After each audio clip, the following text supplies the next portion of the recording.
Bienvenue sur la chaîne Le Prof d'Histoire. C'est la vulgarisation de l'histoire. Si tu veux comprendre l'histoire, t'écoutes cette chaîne.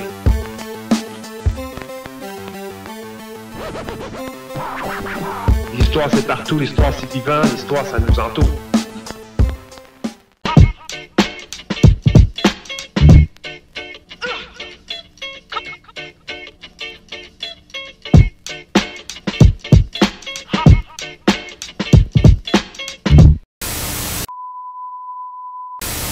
Bonjour tout le monde, bienvenue sur votre chaîne, le prof d'histoire. L'épisode d'aujourd'hui va résumer l'incroyable histoire d'une guerre civile qui s'est déroulée au début de la colonisation de l'Acadie, dans l'actuelle Nouvelle-Écosse, au 17e siècle. La rivalité entre deux hommes les plus influents de la région pour s'approprier le pouvoir et la richesse se termine finalement à une lutte armée entre les Français qui cherchent à fonder une nouvelle colonie. Cette surprenante histoire est souvent effacée de nos manuels d'histoire, mais demeure extrêmement intéressante. Restez là. L'épisode d'aujourd'hui débute en 1632, avec la signature du traité de Saint-Germain-en-Laye en France, qui est signé entre les représentants des royaumes de France et ceux de Grande-Bretagne. Ce traité redonne la région de la vallée du Saint-Laurent et celle de la ville de Québec, qui avait été pris par les frères Kirk, ces pirates britanniques, en 1629. En plus de cette région qui avait été appelée le Canada, a été redonnée aussi la région de l'Acadie grâce à ce traité, qui était colonisé par les Anglais après y avoir chassé les habitants français qui s'y trouvaient en 1613. Depuis 1621, l'Acadie avait changé de nom pour devenir Nova Scotia, ou Nouvelle-Écosse, avant de retrouver son nom lorsqu'elle est redonnée à la France en 1632 grâce à ce traité. Le nouveau gouverneur est un capitaine de la marine borgne, appelé Isaac de Razilly, surnommé le Loup de France. Il doit rapidement peupler le territoire et le défendre contre la menace des colonies anglaises plus au sud. Isaac est soutenu par son allié, le puissant ministre de France, le fameux cardinal de Richelieu. Ces derniers développent la Compagnie des Sans-Associés sur le territoire de l'Acadie. Son associé et collègue du Canada, un certain Samuel de Champlain, va l'aider à réaliser ses objectifs. Isaac de Razilly quitte donc la Bretagne le 4 juillet 1632 vers l'Amérique sur le navire l'Espérance de Dieu, qui a comme capitaine son propre cousin, soit Charles de Menou d'Aulnay. Souvenez-vous de ce personnage qui sera important pour la suite de notre histoire. Ce sont trois navires qui quittent avec plus de 300 colons à leur bord. Alors qu'ils arrivent en Acadie, Isaac fait construire le fort Sainte-Marie-de-Grâce à La Hève, ou La Havre, avant de reprendre sans violence Port-Royal aux colons écossais. Aussi, il réussit à faire développer en quelques mois seulement des exploitations forestières très rentables. Il fait aussi construire le fort Saint-François pour y développer le commerce des fourrures avec les nations autochtones de la région, principalement des Micmacs. En 1635, Isaac de Razilly demande à son cousin Charles de Menou d'Aulnay de s'emparer du fort de Pentagouet, un fort anglais, afin de pleinement contrôler la région et d'y chasser une fois pour toutes les colons anglais et écossais qui s'y trouvent. Cet événement sera important pour expliquer la suite de l'histoire. En décembre 1635, le lieutenant-général Isaac de Razilly meurt subitement et son frère, Claude de Razilly, doit lui succéder pour gouverner l'Acadie. Ce dernier est en France et ne souhaite pas traverser l'océan. Il demande donc à son cousin qu'il va déléguer comme responsable, Charles Menou d'Aulnay, pour reprendre sa place et gouverner la région. Toutefois, le gouvernement français du roi Louis XIII veut diviser le territoire de l'Acadie en deux parties, contrôlées par deux lieutenants-gouverneurs, Charles de Menou d'Aulnay et Charles Saint-Étienne de Latour. Cette division du territoire va se transformer en véritable rivalité, puis en guerre civile entre les colons français de la jeune colonie.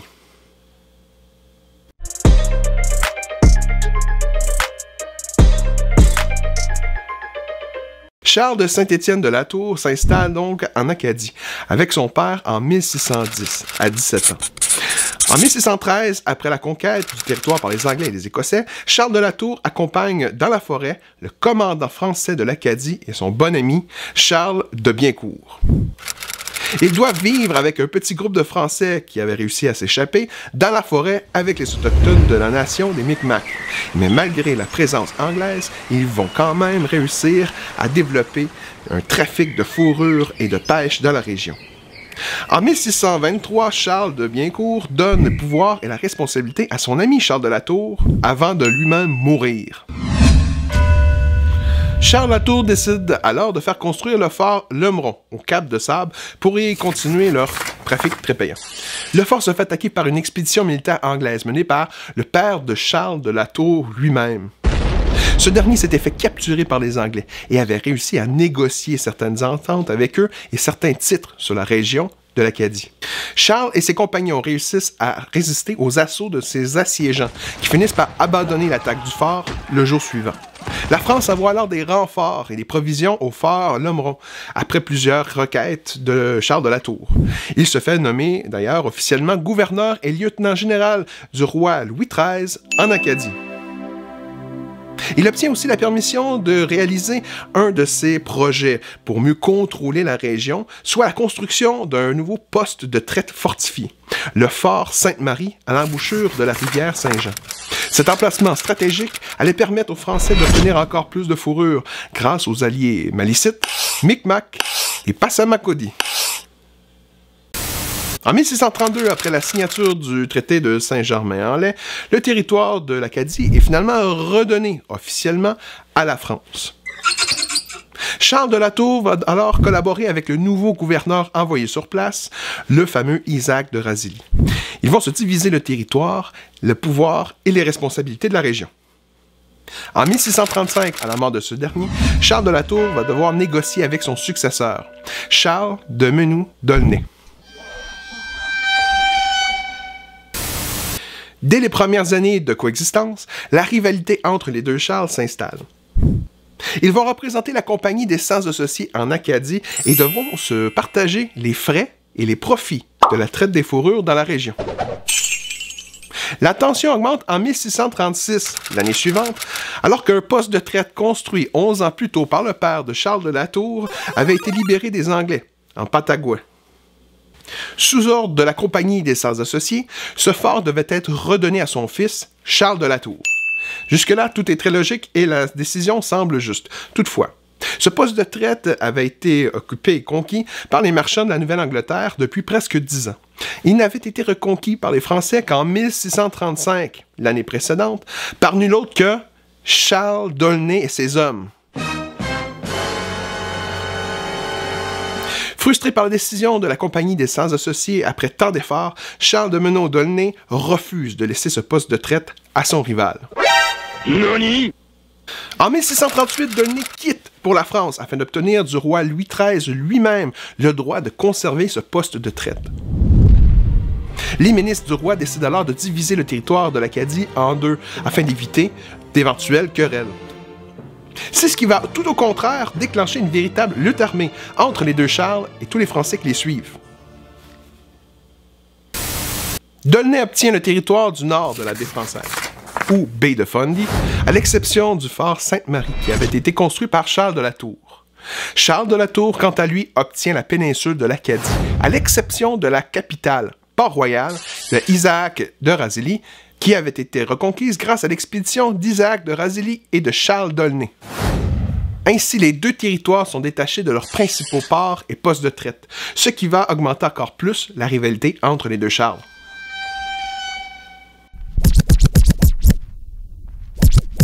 En 1640, Charles de la Tour doit se déplacer à Port-Royal.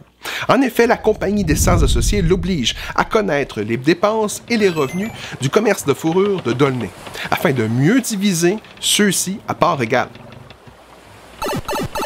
Charles de la Tour est très mal accueilli par Charles d'Aulnay, qui refuse de collaborer et de montrer ses chiffres d'affaires. Rapidement, une discussion se transforme en dispute qui se transforme en véritable bagarre entre les deux Charles. Après le départ de la Tour, d'Aulnay en profite pour écrire au roi de France, Louis XIII, pour dénoncer son agression. Son agresseur n'est nul autre que le représentant du roi lui-même, le gouverneur Charles de la Tour. Bien que Charles de la Tour soit très respecté par les marchands de la région et par la Compagnie des 100 associés, Charles d'Aulnay, lui, a de très importants contacts diplomatiques en France, notamment avec ce contact qu'est le cardinal de Richelieu lui-même. Louis XIII réécrit à d'Aulnay et le charge personnellement d'informer Charles de la Tour qu'il est entendu à la cour du roi de France pour s'expliquer. Insulté devant la requête d'Aulnay, il refuse les ordres du roi car il juge que ce dernier s'est fait manipuler par son rival. Nope. Devant son refus, le roi conseille à Charles d'Aulnay de s'assurer que le fort Sainte-Marie soit sous contrôle des personnes fidèles au roi de France. Louis XIII venait ainsi d'autoriser d'Aulnay à faire la guerre à Charles de la Tour avant de s'enfuir avec des provisions et marchandises.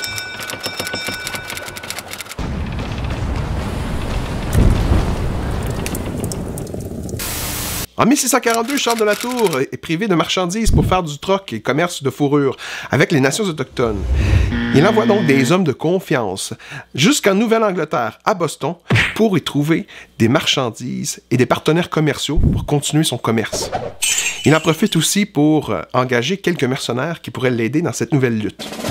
Charles d'Aulnay profite de la situation pour écrire une fois de plus au roi, dénonçant la traîtrise de son rival Charles de la Tour, qui est une fois de plus sommé de venir en France pour s'expliquer. Nope. En août 1642, Charles de la Tour refuse une fois de plus de partir en France car il doit protéger les intérêts qui sont plutôt fragiles dans la région. Il envoie donc sa femme, Françoise Marie Jacquelin, pour essayer de défendre sa position et de s'expliquer devant la cour du roi pour réduire les tensions. Non seulement elle réussit cet objectif, mais en plus, elle réussit à envoyer un navire de la Compagnie des 100 associés chargé de marchandises et de soldats jusqu'en Amérique, en Acadie, pour aider son mari. Au printemps de 1643, le navire traverse l'océan et arrive finalement dans la baie française. Il est intercepté par 3 navires armés appartenant à Charles d'Aulnay, qui forment un blocus autour du fort Sainte-Marie.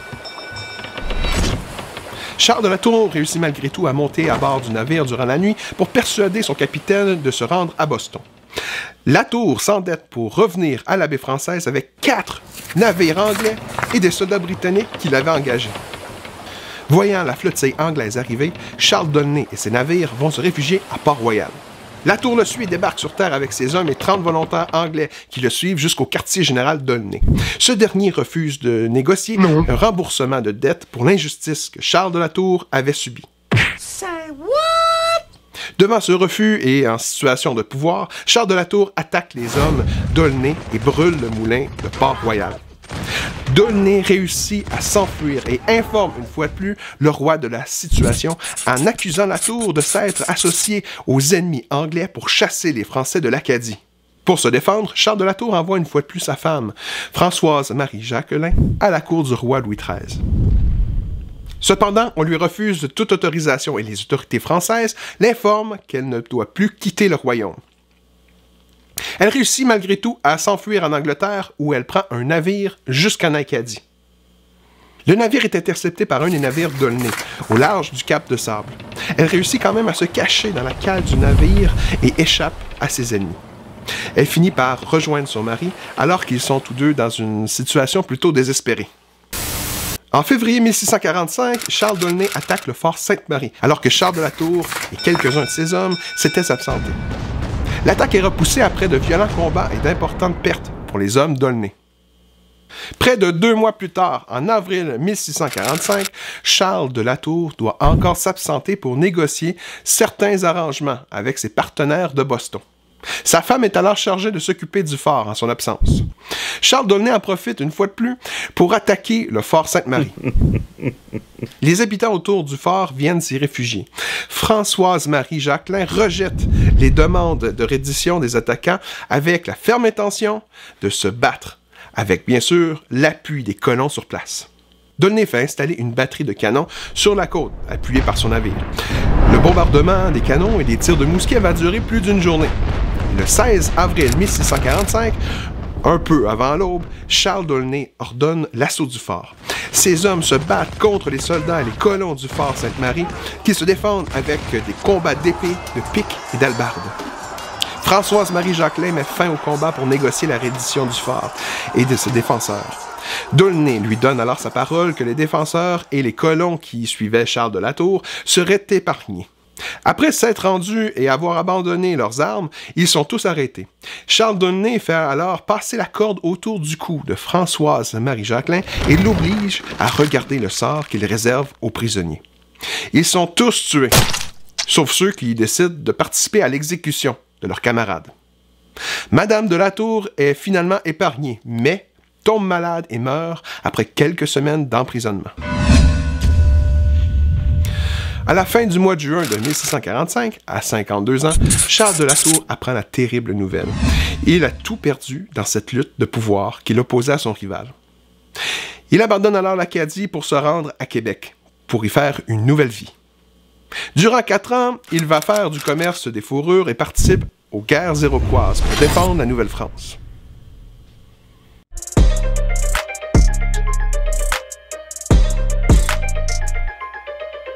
Au début de l'été de 1650, il apprend que son rival, Charles d'Aulnay, est mort de froid devant Port-Royal alors que son canoë avait chaviré dans les eaux glaciales du printemps.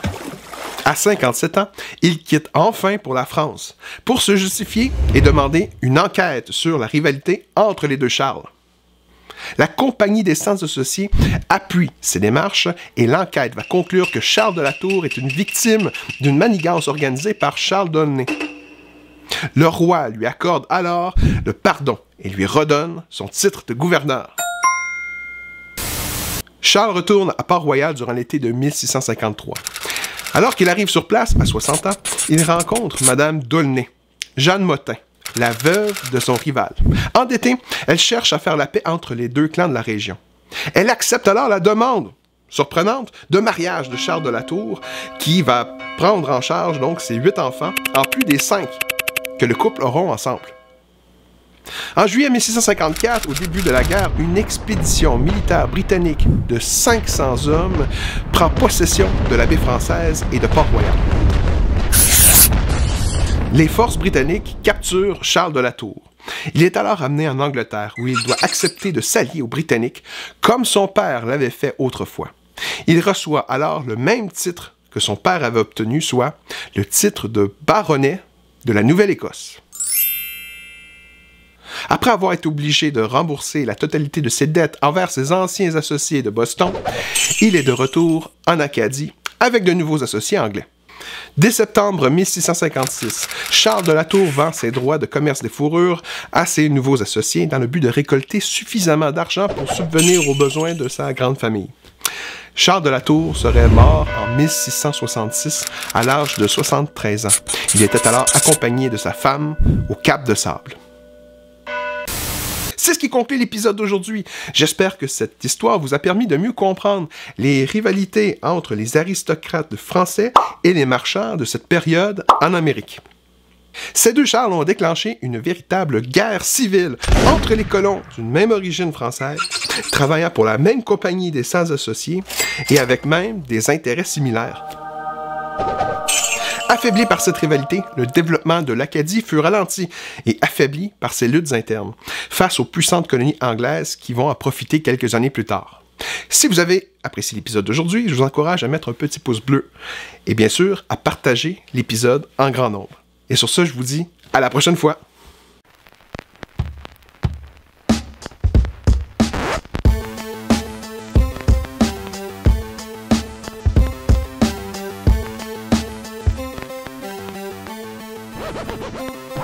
Wow.